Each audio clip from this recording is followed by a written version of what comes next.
Does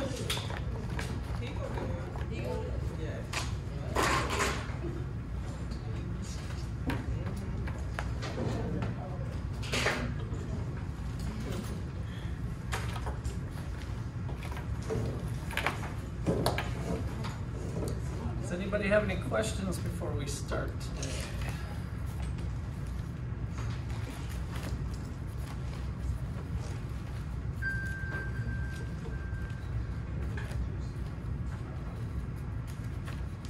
All right, fun stuff here. We get to start in on some money. Kind of this week and next week, both will get to talk about money.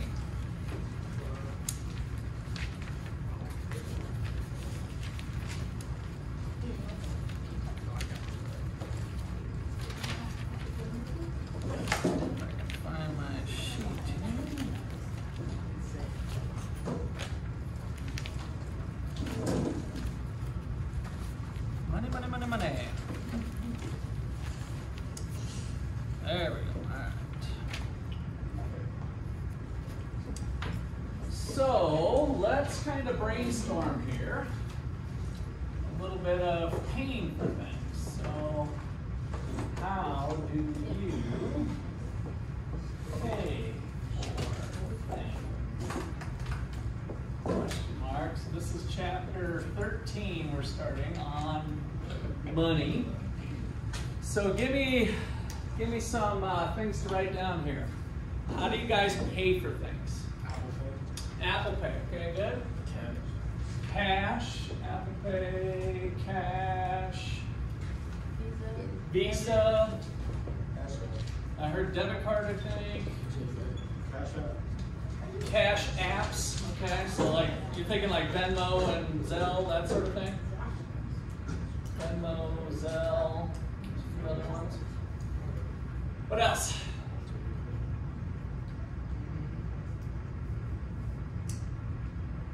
Checks. Checks, good. So physical checks, which you guys don't use very much. I don't either for that matter, but they're still out there. Any other ones to add to the list? So when you said Visa, were you thinking credit card? Jaleesa, I think you said this one. Did you say yeah. Visa? Okay. So credit card as opposed to debit card. But as you guys know, your Visa could be on your debit card too. Okay, anything else? I think you can come up with a few more. How else do you acquire things or things you can pay with? Be creative. Like if you don't have cash, trade, right? So that's called bartering or trade. So trade, service or good for good, right? So maybe you're trading something physical, or maybe you say, hey, I'll put a couple hours in of work. Like I got some, what concert was that? Dave Matthews Band. My buddy said, hey, can you come help me with my trim? So I had a stapler to do some trim work at it. He was finishing out his house, and I got some Dave Matthews tickets that we can't go to. And I'm like, all right, sounds good. So I went and spent some time drinking some beer and nailing trim to a wall, and then got the Dave Matthews tickets. So, what's that? Gift cards, good, yeah. IOUs, yes, good old-fashioned IOUs, maybe written on a napkin or something. Five-finger discount. Five-finger discount. Now we are saying paying for things, so that falls in a different category. Withdrawals, what do you mean? Like an automatic, like... Oh, I see, an automatic draft? Yeah, okay. So auto draft on account. So basically an automatic withdrawal that just, hey, basically a transfer, right? Which would bring up kind of wiring, kind of similar but different, but a wire transfer. So sometimes if you're buying a house or some other bigger payments, you might use a wire transfer. I'm wiring you some money. Okay, anything else? That's a pretty good list now. All right, so what we're going to explore then is what is money. So this chapter is on money. And so now that we've got kind of different ways we pay, what we're going to learn is not all of those are money. So what is money? So in general, money's going to be anything that's generally accepted as a means of payment. Well, that'll be our working definition here. Anything that is generally accepted as a means of payment.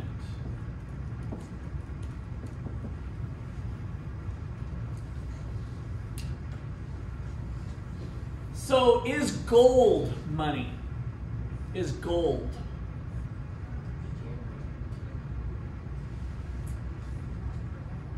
Not for something. I heard a couple mumbles. Talk to me. Who are you? Those of you who are mumbling.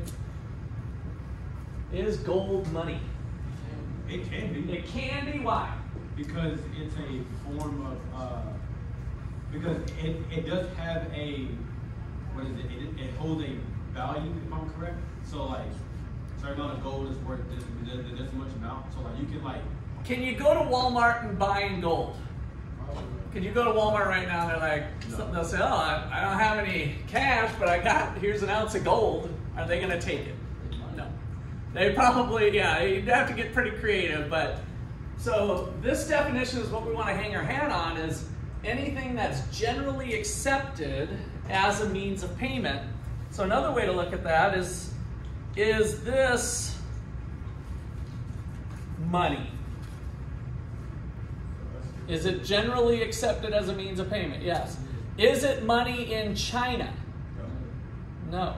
So the word money has to kind of be associated with a particular society or culture or area.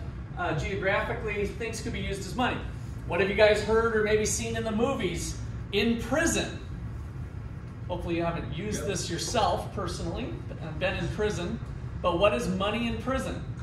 Snacks. The snacks can be, I've heard of that. It's not the one I was thinking of, but I have heard of snacks being money too. Books. Cigarettes, smokes, right? So cigarettes can be treated as money. And so why do those work as money? Well, money, cash is banned in the prison system. And so people will come up with other things to use as money because it helps facilitate trade. So that kind of leads us into this next thing then of defining what are the functions of money.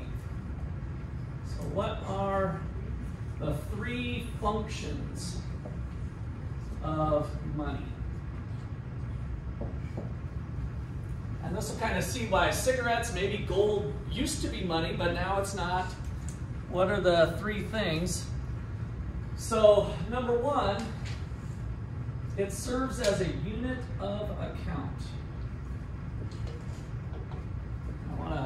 Let me check your book to make sure I'm consistent with the way they word this. Sometimes there's a few different ways to talk about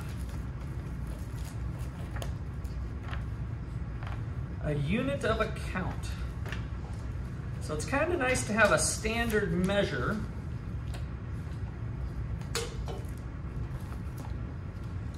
So it's a common unit of measurement, a unit of account. A common unit of measurement. You want what? That's going to cost you 6 cigarettes. But I can get you this for 3 cigarettes, right?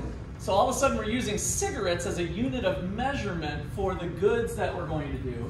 Something that runs, if we say we've got 2 watches, one watch is $400 and another watch is $200. What can you tell me about the watches? One's $400, one's $200. Yeah, one's got more than the other, and why? What would be true about the watches most likely? Maybe somebody's trying to scam you, but let's just say you've done your research. What do you think would be different about the watches? Okay, one could be gold, the actual materials that they're made out of, right? So that could be different. What else could be different? The brand, just for the name brand, that could be driving part of it. That the cool people wear this type of watch, and the The non-cool people have the Walmart brand watch or something. Okay, so that could be driving part of it. The components, the activities, can you search your text messages on it, all that stuff. So we get kind of a notion of quality, that higher quality goods would be useful for that unit of measurement. Okay, so that's the idea of unit of account, so that we can keep track of things easier. Number 2 is a store of value. A store of value.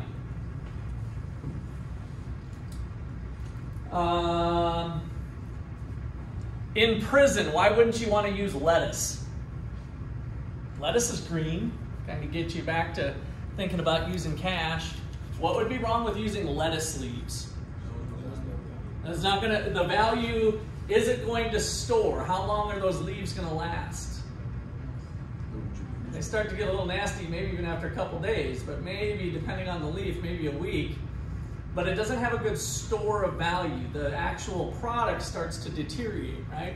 So lettuce isn't a good store of value. Cigarettes, on the other hand, maintain their value as intrinsically as to use for a longer period of time. So at least has a shelf life to it, right? And so I know I've seen pictures of like old beaten up cartons of cigarettes and kind of some cigarettes that have been passed from person to person that are looking a little sketchy. But for the most part, it has a store of value. All right, so store of value means it has some shelf life.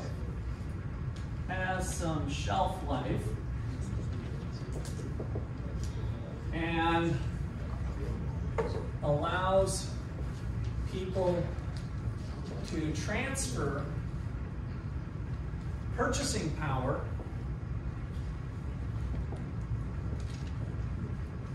from one time period to the next.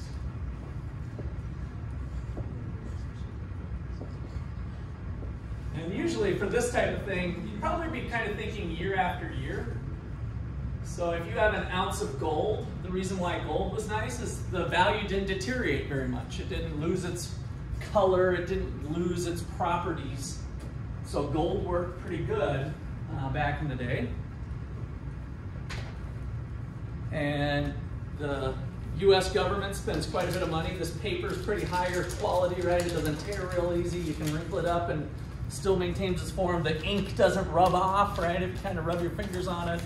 Not like the old inkjet printers. So that's the idea of the store of value. If you put $100 in your mattress, then a year from now, you should be able to still have a decent thing to try to use. All right, so related to this a little bit on store of value is the idea of inflation that we've been talking about. So something doesn't have a good store of value if it loses it fast over time. So you're not maintaining your purchasing power. So it's kind of embodied in this definition. But let me put a little extra note.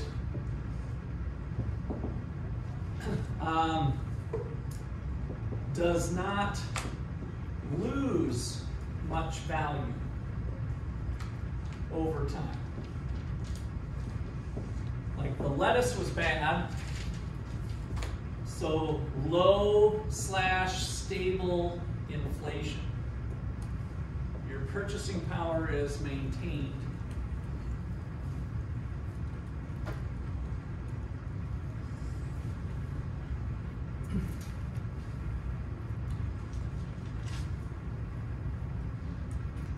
Okay, and then the last one here is a medium of exchange. So number 3, a medium of exchange. So one of the functions of money is that it's used to buy and sell stuff. So used to buy and sell, which goods and services.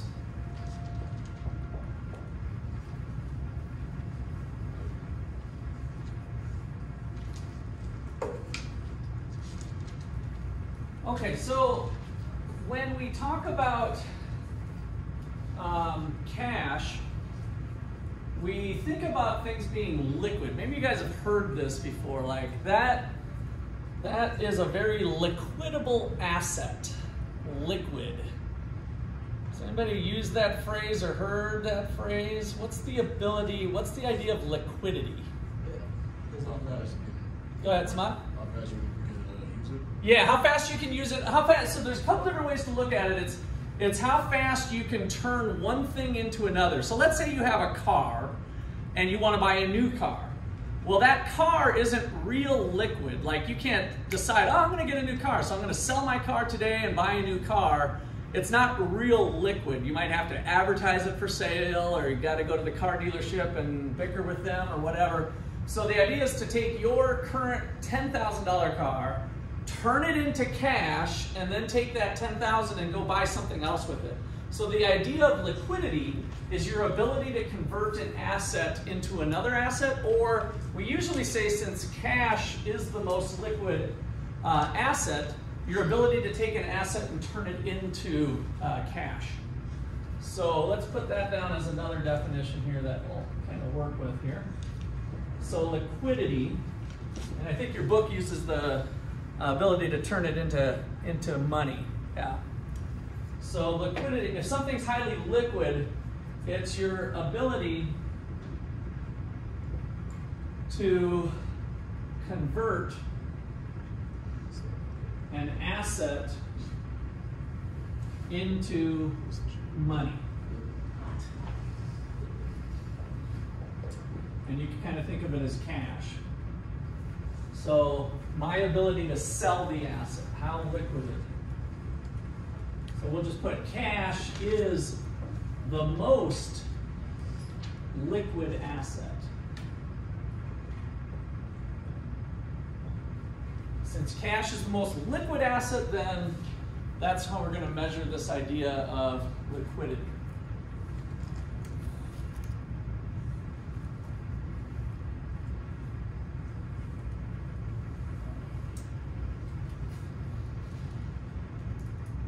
All right, well, it turns out not all of these things over here that we use to pay are the definition of money as the government gives it to us.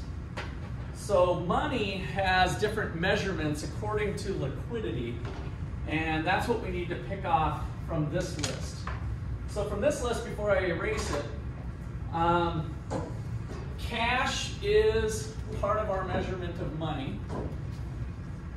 The Visa card is not. The debit card, the card itself isn't, but the account, the debit card to the checking account is. And same thing here, your check, the actual paper check, I usually keep, I don't know if I have one in my wallet. I like to have a little visual. Let's see. There's my fishing license. Oh, there's my son when he was 8 years old. I always forget that I have that in there. Now he's 23.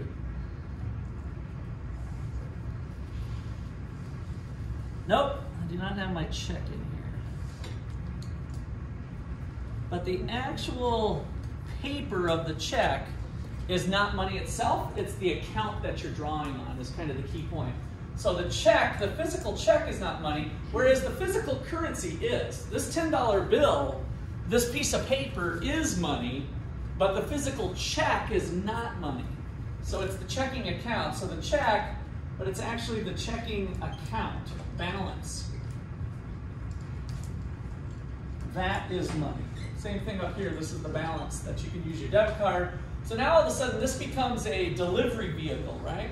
So you go to buy something and you can use your debit card or they'll accept a check and it's just a delivery device of the money.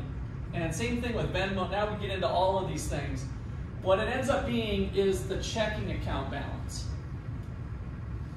So when you do Venmo, where's my Venmo here?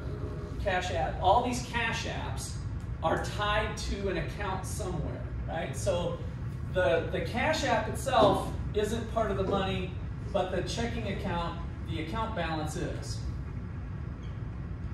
So all of the money, all of the ways that we do it, that we pay for things, ultimately come back to a checking account balance, and that's what the money supply is. The money supply of the nation ends up being these accounts that we have that are tied to it. Gift cards, not money. So this one wouldn't be money. Yes, well, for one thing, they're not generally accepted everywhere usually. The Visa gift card would probably be a pretty good example. But ultimately, that gift card has an account balance that's registered with a bank, and so when you swipe it, that money's actually coming from that account balance, right? So all of this stuff always kind of comes back to where the account balance is. The reason why the credit card is not money is that, again, is you're taking a quick IOU, I guess it was kind of like this one, you're doing a quick instant loan when you swipe the card, right? And so now, Walmart, when you swipe at Walmart, they want to get paid with money. And so the bank is going to forward that money, and then you can pay back your credit card 30 days later or whenever you want, but it's actually just an instant loan. And so it's always tying back to the account balances. All right, any questions on that? So we'll define those out now. The first one's called M1. So these are, again, measurements of money that the government has come up with. So M1. So government measures of money. Number one is called M1. M1 is equal to currency in circulation,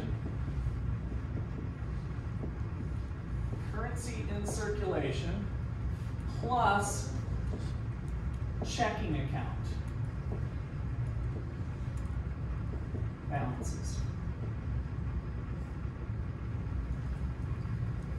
So in the nation, if we add up everybody's checking account balance and the amount of currency that's out in circulation, so this is outside of banks, what I mean by circulation. So currency in circulation, this is outside of bank vaults. The money that's in and the cash drawers. So the money that's actually in the drawer at the bank when you go is not in circulation. It's inside the banking system. As soon as you go and make a cash withdrawal, now it's become currency in circulation. And so they're keeping track of all of that.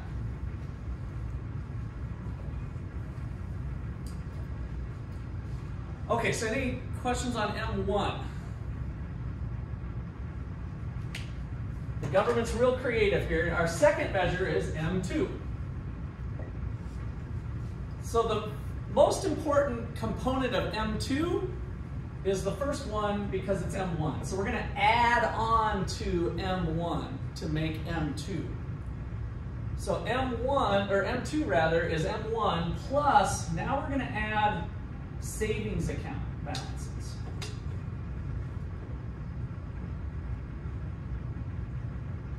Saving account balances.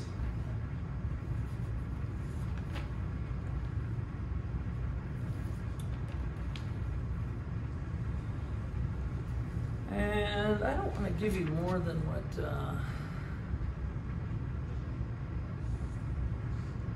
and money market, okay, good. So plus time deposits. Have you guys heard of CDs, certificates of deposit? Yes. So those CDs are called time deposits. So basically the deal that you've made with the bank is you say, hey, I've got $1,000. I want to get a CD for a 3-month CD, and so you put $1,000 with the bank, and then it's kind of your promise that you're not going to touch it for 3 months. And then if you do touch it early, what happens? If you pull it out early, there's a penalty, substantial penalty for early withdrawal. So the bank is kind of counting on you waiting the 3 months. You can get your money, but you're going to end up paying a little bit of a penalty. So the time deposits, these are the CDs, certificates of deposit, plus money market mutual funds. Money market, and let's just call them money market accounts. These are the ones that usually, like, you have to have a minimum of $25,000, or sometimes it's less. It could be 10, 15,000, but it's a sizable minimum balance, and then the bank will give you a little bit more interest. All the interest rates for the most part suck right now, and they've sucked for a long time, but now with inflation creeping up, we're starting to see those rates come up. Okay, so why do we have these distinctions? What do you think about, why are we throwing on savings, time deposits versus this stuff? Which one's more liquid? M1 or M2? M1 or M2? Which one's more liquid? Which one's more liquid? So your ability to convert it to cash. Are you wanting to screw up your 3-month CD? No, you don't want. So you're not going to touch this stuff quite as much. Same thing with savings account balances. So if you think about the function of your savings account versus your checking account, and you might have even questioned because sometimes I have, like, why don't we just have one account? Like, why can't I earn interest on this account or this account, right? And so they've set it up this way that this is more of the things that are going to be more transactional. Samad, you digging in your pocket there? A little phone action? Why don't you put that in your backpack? I know it's tempting. All right, so the checking account balance is more of the transactions, right? So you're going to be buying stuff with it. And so sometimes you'll be transferring money from your savings account to your checking account to do a transaction. So people will usually have their checking account balance at a level to what it's kind of normal of how much money they're going to spend for the week or for the month, right? And then I've got that savings. Oh, I'm going to save for a car, I'm going to save for a laptop computer, and so I'm not going to touch that money for a while. And so that's why we have these different accounts and different ways to measure the nation's money supply. Okay, questions or comments there? All right, let me show you a little bit of action here. Oops, I need to get this thing fired up too. I guess while I'm waiting for that to fire up, what backs this currency? Is it gold or other precious metals? So the US government, do they got money in Fort Knox? What backs the currency?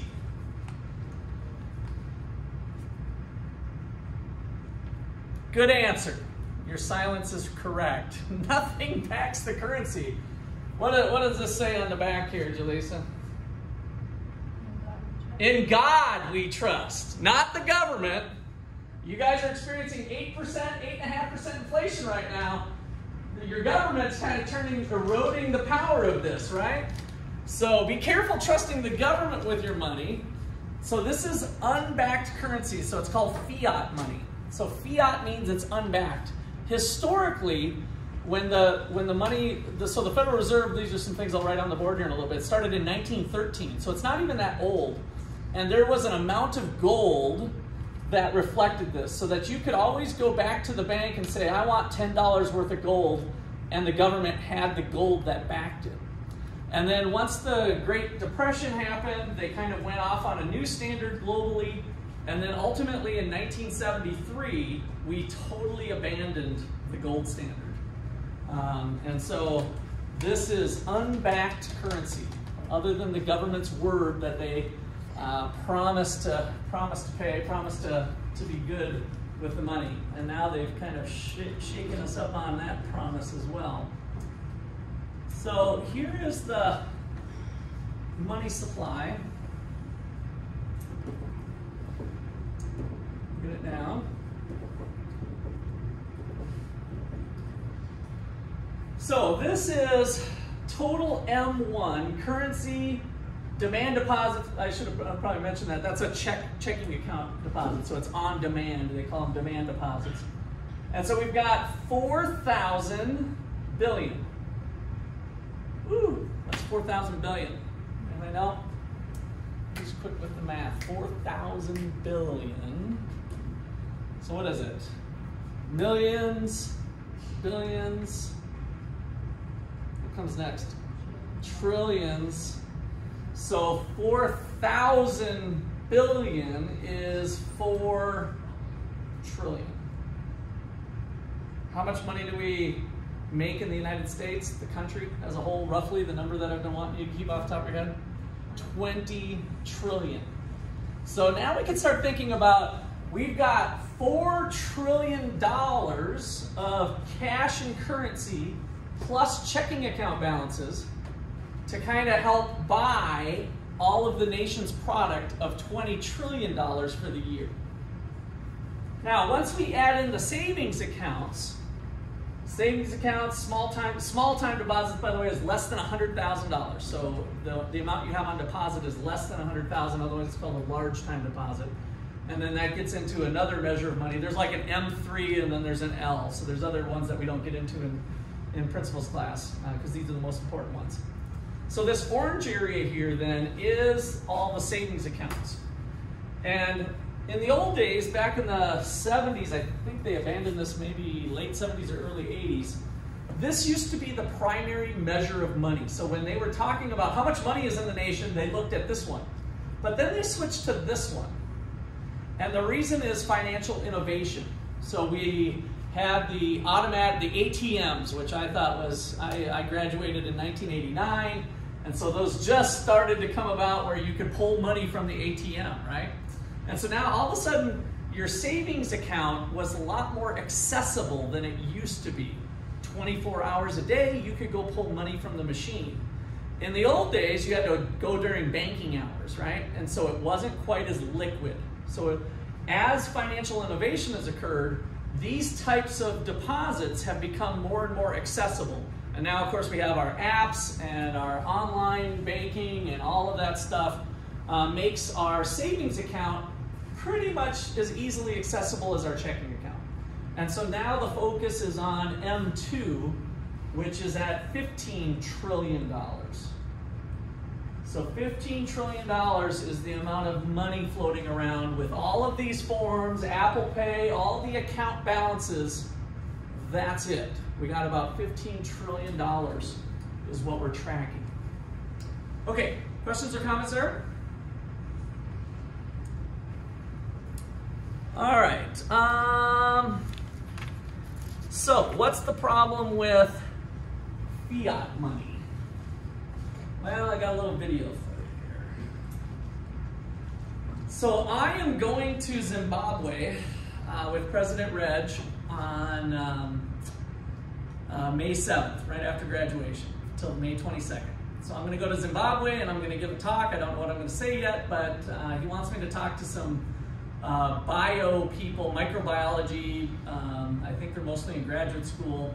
And he wants me to talk about the economics of what they do and how important their technology and their science stuff is to the development of the nation and prosperity and some of the stuff we do. So I got to figure out what I'm going to say, but that'll be fun. Looking forward to it. This is what happened to Zimbabwe with their fiat money. And so what happens when the government can work the system?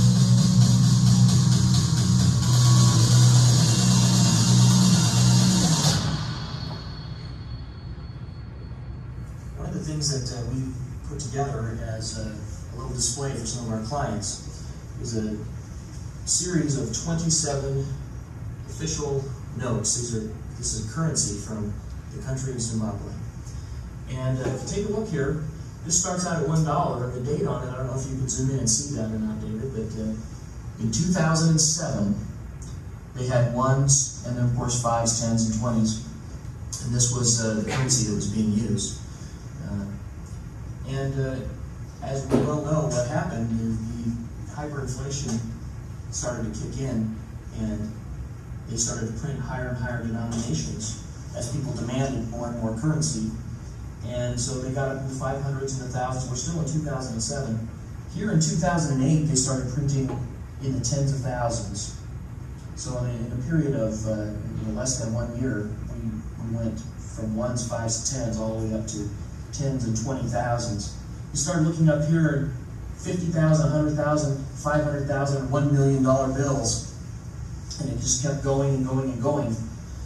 Let me show you over here, we get the billions, 1 and 5 and 10 and 20, and then here's a $50 billion bill. On July 4th of 2008, a can of Coke would have cost you $50 billion for breakfast. But at lunchtime, it would be $100 billion. And by the time you got to dinner, it would be $150 billion. Their inflation rate, as you know, was approximately 10 to the 27th power. Something that's just staggering. And by the time they started printing, they just said, well, forget the billions, let's just go to the trillions. So they started printing 10, 20, 50, and $100 trillion notes. They hired a German company to print these. And they placed the orders for these, and by the time the German company was finished actually printing them, they weren't worth the paper and the ink that it took to make them. So the German company never delivered them, they were never circulated. So these are all uncirculated banknotes, but it illustrates how fast, how quickly, and how devastating hyperinflation can be. 2007 to 2008, in a period of less than 2 years, about 1.5 years, the currency imploded, and now they don't even have a national currency in Zimbabwe. They had to use hard currencies, gold and silver. Quite a lesson, and one I hope no one misses that lesson. Thank you so much, Reed. Thank you. Okay, so one of my major professors when I was in graduate school sent me this chart that I've just hung on to for forever now. And what they did is they calculated inflation, just like what we've been doing in class, right? The new number minus the old number divided by the old number, right? Just like we did with inflation. That's all this is the new number minus the old number. So this was the base year, the Kennedy base year, and then 1.78 minus 100 divided by this gives you 77.6, right? So same thing we've been doing in class. This was January of 07, and then watch these numbers. Here's November of 07, and then this is where it gets fun.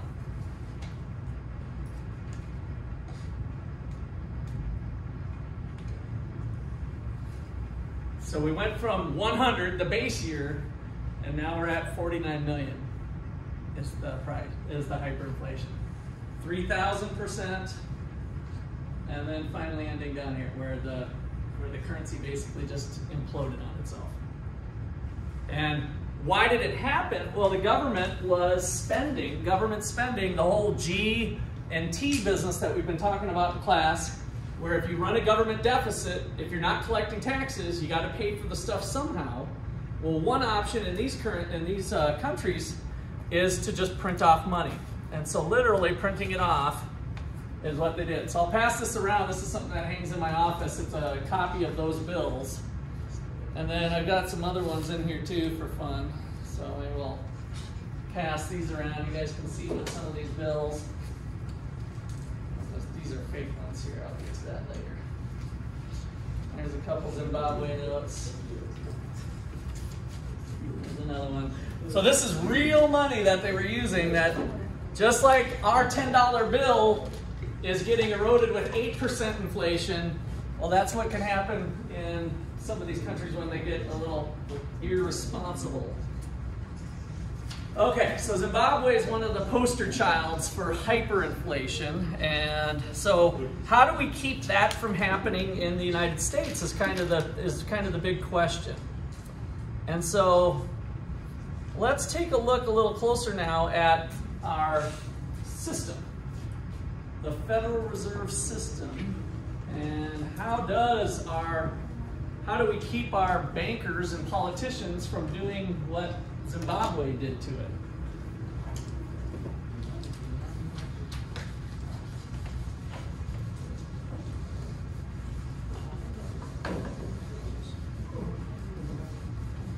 So the Central Bank of the United States was created in 1913. It was the Federal Reserve Act of 1907.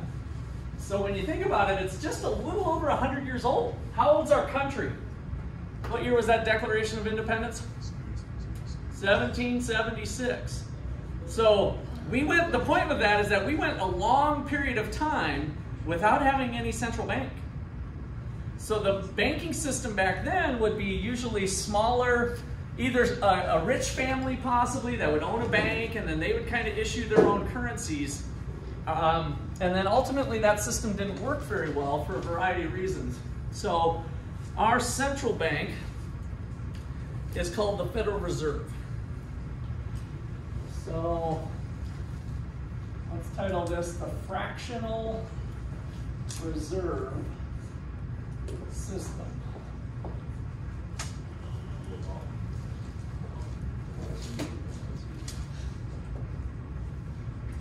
Okay, so 1913, the Federal Reserve Bank is started. The Federal Reserve Bank starts, and it's the central bank. The central bank for the USA.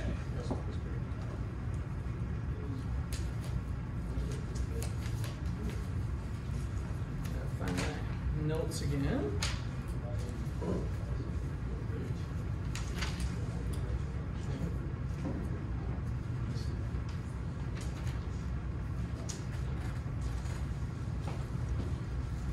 So there is a 7-member board. These are 7 people. A 7-member board of governors.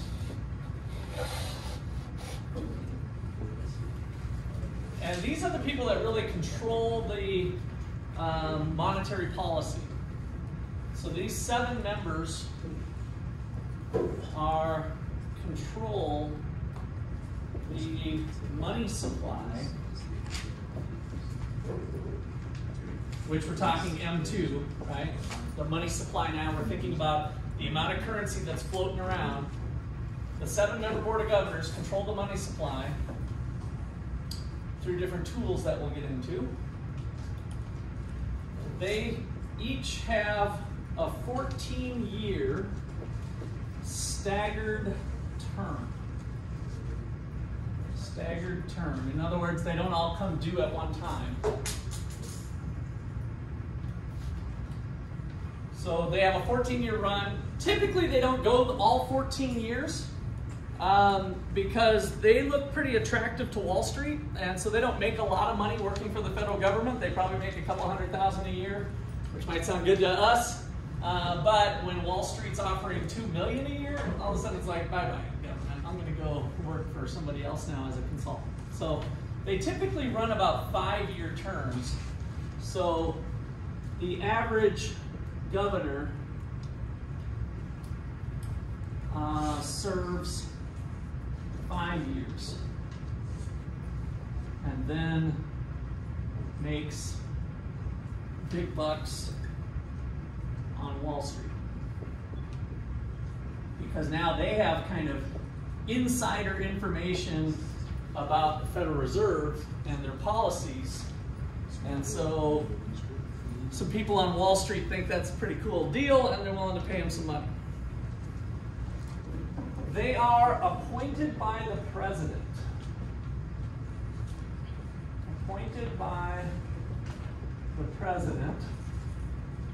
President of the United States. So Joe Biden would be appointing them if there was vacancies, and there have been. Biden is appointed, I think there was 2 vacancies. And Trump could have appointed them, but I don't know, they just left them vacant at the time. So appointed by the president, confirmed by the Senate.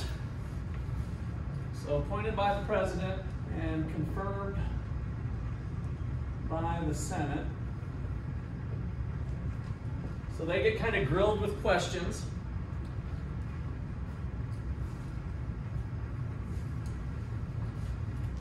And then there's a chair.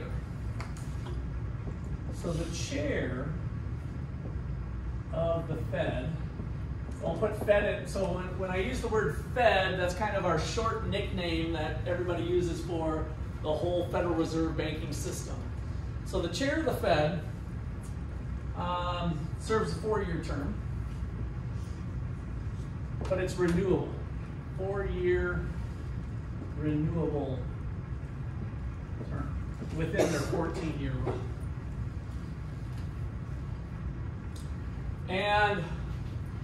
the chair position is usually thought of as the second most powerful person in Washington.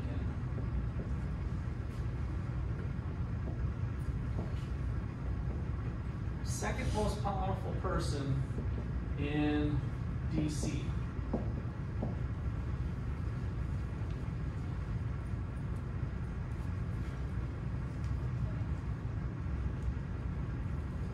Who do you think's most powerful in Washington, D.C.? Who do you think's got the most powerful position? Probably the president, right? The president's got that big red button and he can roll over and press it and we start nuclear war or something, right? So the president's probably got the most powerful position. So, but this says something then that we think this person has the second most powerful position. What does it mean to have power? What does that mean to have power? The ability to Control or at least influence, right? Yeah, so you have some sort of influence. So why would this person be so powerful? Well, we're feeling it now. Their policies can impact us all, right? So in some ways, the chair of the Federal Reserve, they kind of drive the committee and the policy making. There's 7 members total, but that person holds a lot of power in directing the agenda. And so them choosing to do what they did during COVID for instance, has at least in large part led to the inflation that we're all feeling at the gas pumps and at the grocery store when we go there, right? So they had a lot of power on us, a lot of influence anyway, in terms of the purchasing power of our dollar. So that's a real important position. Jay? Although it's in the gas is actually going down like 20 cents. Yeah, it has tipped down a little bit. I noticed that. I think the Ukrainian thing, people are starting to figure it out, so they don't build it. They're not padding as much into it at this point. But I wouldn't expect it to drop a lot more, but we'll see what happens. All right, so Otto University has kind of a unique history with this. And so my full title at the university is I hold the Wayne Angell Chair of Economics here at Ottawa. Because Wayne Angell was a professor here, he was a student here first of all, then he went to KU for his PhD in economics, and then he came back as a professor for about 20-25 years. And then in 1985, President Ronald Reagan appointed little old Wayne Angell, he is little by the way, he's about 5'0" at best, with maybe some dress shoes on, appointed little old Wayne Angell to serve on the 7-member Board of Governors. So that's pretty cool. That's part of our history here at Ottawa, is that one of these positions was held by Wayne, and he ended up being known as the inflation hawk. So he was pretty bold on the committee too, and so during that time period, the United States was experiencing a lot of inflation coming out of the 70s that we've talked about and we'll continue to talk about. That the 8% inflation that we're experiencing now is kind of what he was dealing with back in the mid-80s. And so he was known as the inflation hawk. So let me write a little tribute here to Wayne. He's still alive today. He's getting up there though. I think he just celebrated his 90th birthday. He lives in Laguna Beach. And I guess I'll leave you with, he created my position, so he was our first $1 million donor back to the university. So he did get that Wall Street job after serving, and then he was our first $1 million donor back to the university that created my position. So that's kind of cool. And we've had quite a few $1 million donations since then, but he was our very first one. So note, little OU history.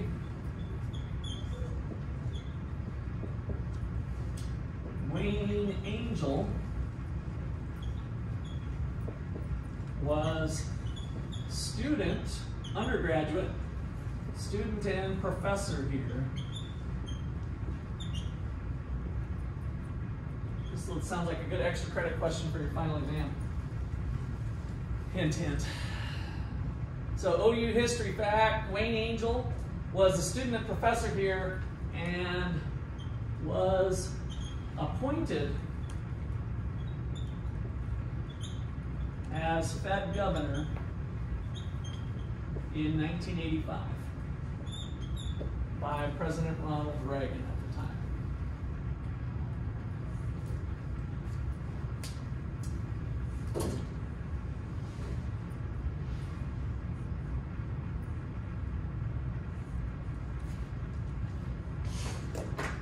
right, so a couple other details with the Fed is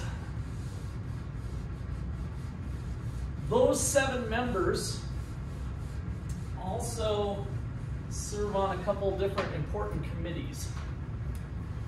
So there are 12 Federal Reserve banks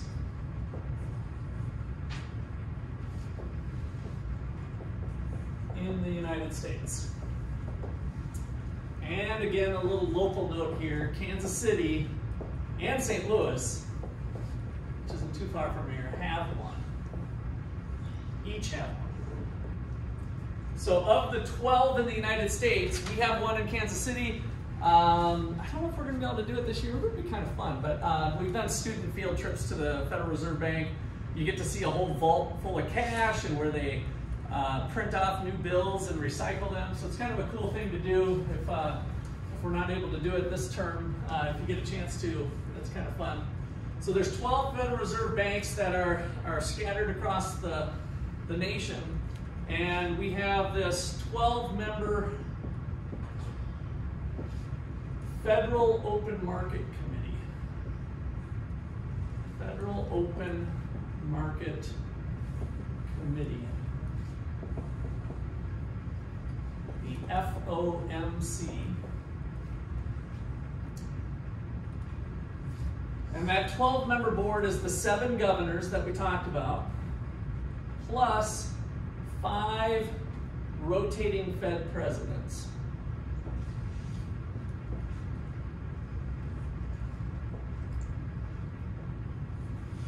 So that gives us our 12.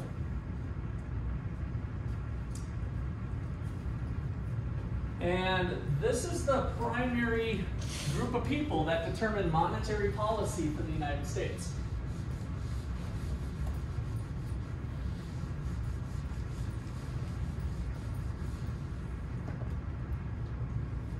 So the key point, this group of people determine monetary policy for the United States.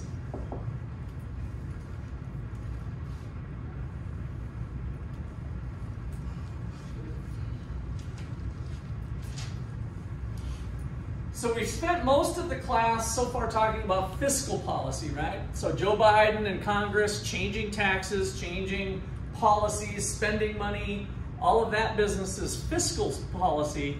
And now this chapter and the next especially, we're going to look at monetary policy. All right, so what does this Fed do? All right, well, let's start with the fractional part. So, what does the Fed do? Number one, they set or help determine, this has changed a little bit, so it's even weird for me to talk about it. It's the first time I've lectured this because it just changed in 2020. So they determine, they set the amount of money that banks can't loan out. That's where we get the fraction part. So they determine the fraction. Determine the fraction of deposits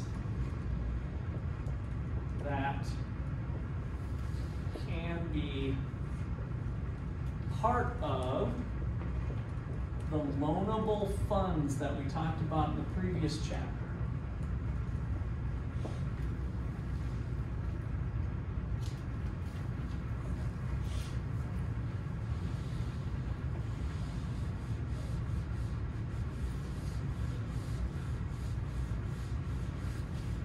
So one way to, I think, dip into this is to say, well, how do banks make money? What is their business model? How do banks make money? They're a for-profit. So if we look at Bank of the Midwest or Wells Fargo or Chase or whatever, any of these banks, they are a for-profit institution. How do they make money?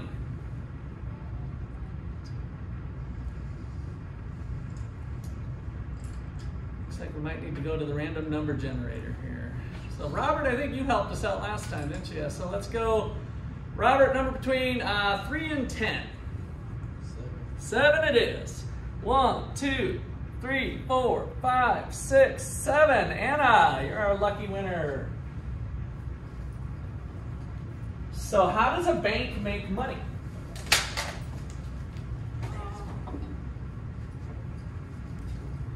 Well, by giving out money and receiving money. Okay, yeah, right. So what do they charge? Let's just keep things real easy. What do they charge when they give out money? What do we call it? What are they charging you for a car loan or a student loan or interest, right? So we have our nominal interest rate is what they're charging you, and then they get money how? How do they get money? Banks.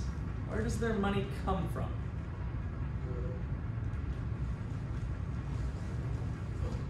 The people who are putting their stuff here, right? The deposits. So it's not their own money. It can't be in some cases, but that's not the whole function of a bank. So the bank takes in your money, and they might give you 1%, and then they're loaning it out at 5%, right? So they catch what's called the spread between the loan interest and the deposit interest.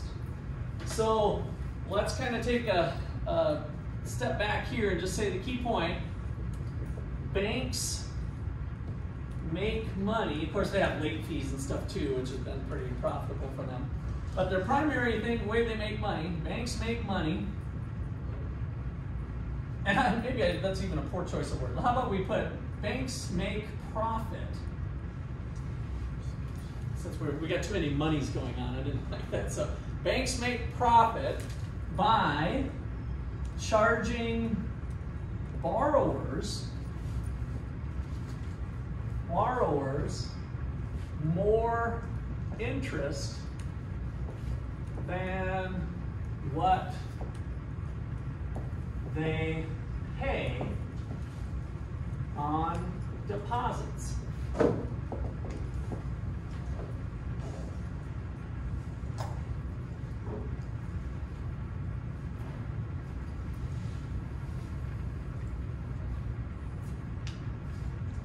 So for example, and this is called intermediation. They are the go-between, right? Between the lender and the borrower, essentially. So intermediation. So example, if we have a, let's just do $1 million worth of deposits.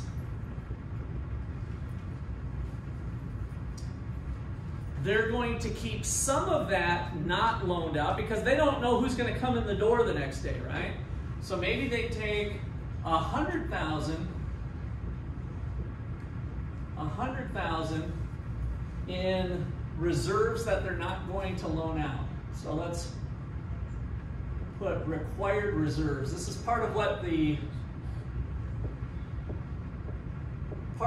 government monetary policy is going to say. Hey guys, you need to be holding back. You can't go loan out all the $1 million because somebody might come for it, right? But then they're going to take and loan out the rest of it. And so we call these the excess reserves. The excess reserves. So they've got depositors that maybe they're paying, let's just say 2% on. And then they're making loans here to borrowers at 5%. And so they're catching a little bit of a spread, a 3% spread on the money. Now sometimes this is troubling for students to first learn. Does the bank actually have everybody's money at the bank? No. And so if we all went to the bank and said, I want my money, the bank's going to say, sorry, I don't have it. How many of you are familiar with the Christmas story, It's a Wonderful Life? Black and white film that you may have seen. Well, old George is the savings and loan, and he's like, I don't have your money because it's with you. You built added on your house, John, and you, Sally, borrowed for a car. Well, that's the banking system. So that's why we call it the fractional reserve system. Part of what the Fed is doing is they're going to monitor the banks to make sure that they have enough on hand for them not to run out on a normal business day. And then furthermore, the Fed was thought to be the banker's bank. And so what caused banks to fail in the past was that there'd be rumors, right? So now put yourself in the 1890s, and we don't have internet, of course. We barely have a post office, but we probably got a little bit of that. And so people start talking like, the bank was usually owned by, let's say, old man Johnson, Rich Johnson, and they're like, hey, did you hear Johnson's in trouble? He built some houses and it's not going well. And my money's at his bank. And so I'm gonna go get my money today. What are you gonna do? I'm gonna get my money too. And everybody goes to the bank, and of course, this is the system that it was before. Old man Johnson doesn't have all the money because he's loaned it out. And so that was called a bank run, and the bank would end up going under. And so in 1913, with the Federal Reserve, they were thought to be the banker's bank, so that when that event happened, the Fed would stand and say, hey, don't worry, I've got the money to make you good. Anybody who wants to get their money, we've got your money, right? And so they're the banker's bank. So then old man Johnson here with this bank in Kansas can say, oh my gosh, people are going crazy, they're all coming in, and they call up Washington, D.C. to Wayne Angel, and Wayne would say, hey, we got you covered, don't worry about it. Whoever comes in, we've got enough cash, we're gonna send a truckload of cash right now to your bank, right? So they were like the banker's bank. They could get a loan from them and make good, and so that's what allowed the banking system to work. Questions on that? Let me put a couple notes underneath this so you guys got it. So, note, prior to 1913, banks would fail when there was a bank run.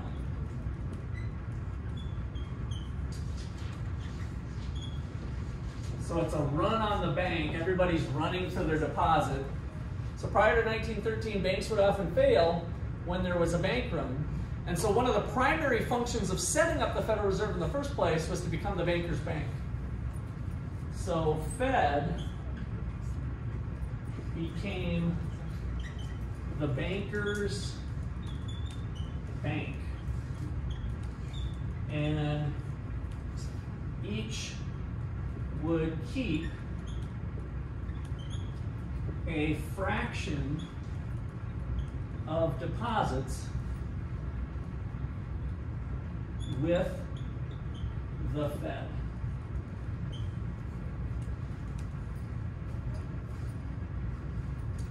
And now we've got the banker's bank concept going. So now the key point would be depositors and bankers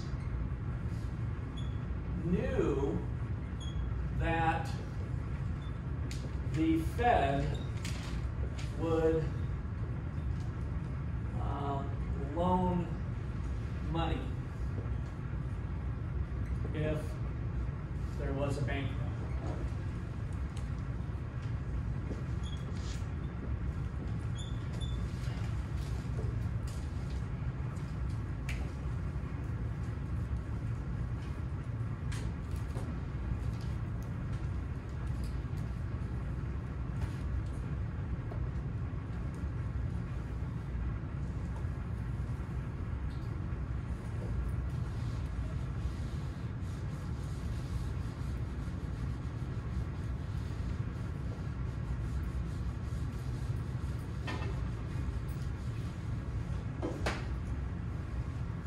Okay, so let's see, what else do they do? So that's kind of the big one to get it out of the way on how they make money. Now the rest of this kind of falls into place. So number two is the Fed controls the quantity of money in circulation. The quantity of money in circulation with 4 tools.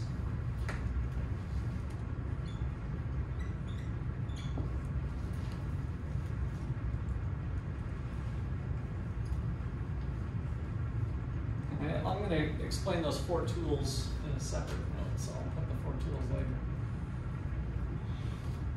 So number 3, it clears checks between banks.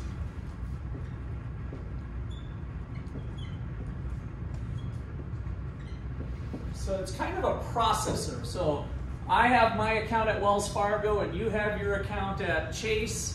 I write you a check, you go write it to Walmart or something. Like, who processes that whole check? Well, the Federal Reserve does that. It kind of takes the balance out of one and puts it in the other, is the checking account balance system.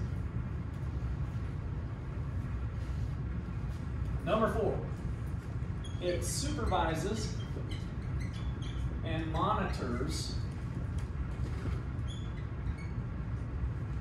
the performance of banks.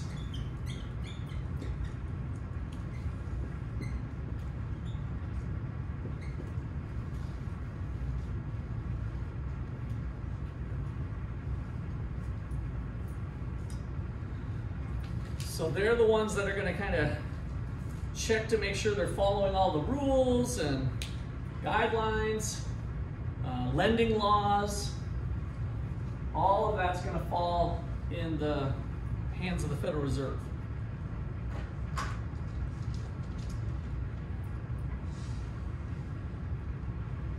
Okay, so let's do the 4 tools. Any questions so far? Comments? All right, let's list those 4 tools. These are the most important things. So 4 tools of the Fed. So number 1 is to monitor and check or set the reserve requirements. So set the required reserve ratio. The required reserve ratio. So this is the one that they actually just changed the policy on. So the way I've taught this for 30 years has now been turned upside down on the required reserve. It used to be the same rule for all banks, but they have actually eliminated that. And so the banks kind of choose their own, but it's under the discretion of the Fed. So each one is kind of unique. So this is going to be the minimum requirements are unique to each bank.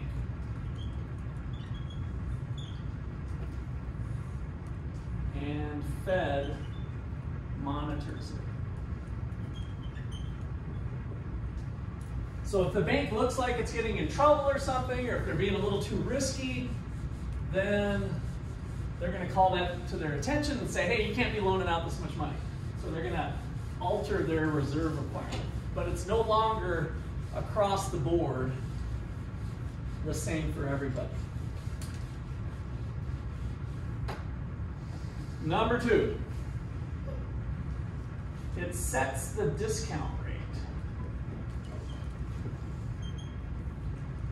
The discount rate is the interest rate that the Fed charges for short-term loans. So the discount rate is the interest rate the Fed charges banks for very short-term loans.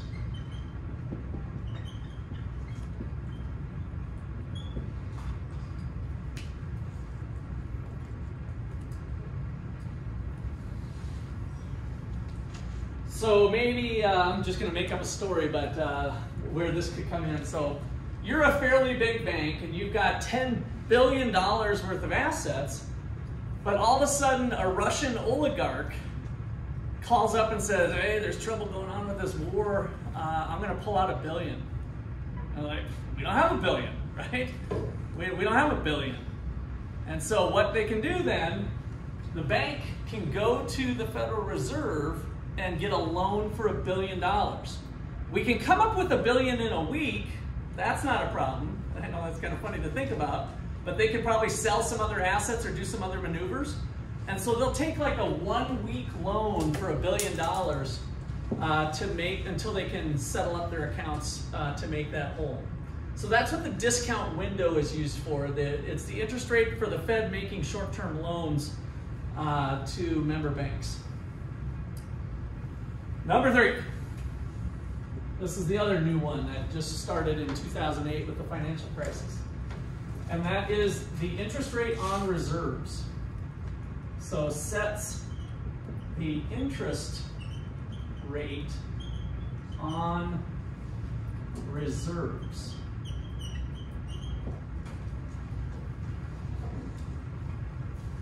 So reserves are the money that they're not loaning out.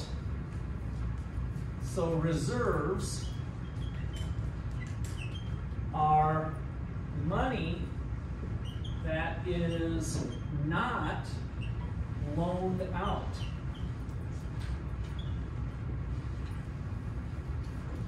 So when the bank is holding money with the Fed, they're actually paying them some interest on those reserves.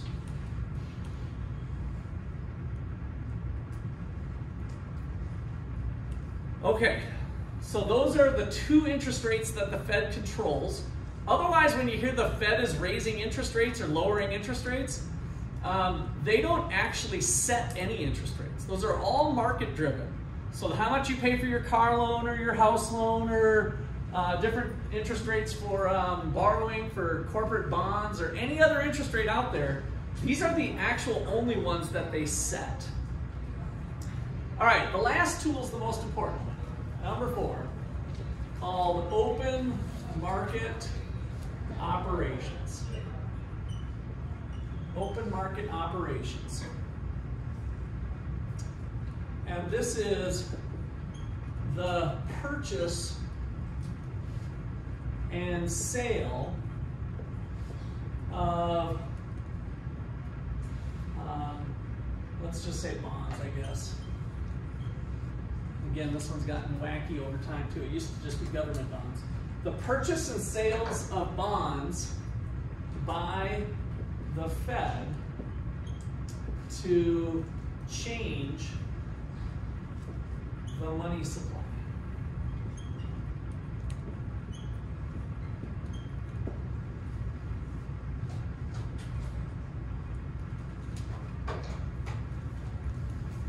I did this exercise with you guys before, so President Biden ran out of money because they didn't charge enough taxes. So President Biden sold a bond, and that bond is something that gets traded on Wall Street. So how does the Fed change the money supply? Well, the Fed controls the money. So the Fed can go to the market, can go to Wall Street and say, I'll take one of those. And it just happened to be Kennedy who owned it. And so now Kennedy gets cash. And now the Fed is holding on to the bond, and Kennedy has the cash to go buy whatever she wanted to buy. So that is how the money supply changes, and we'll pick up there tomorrow.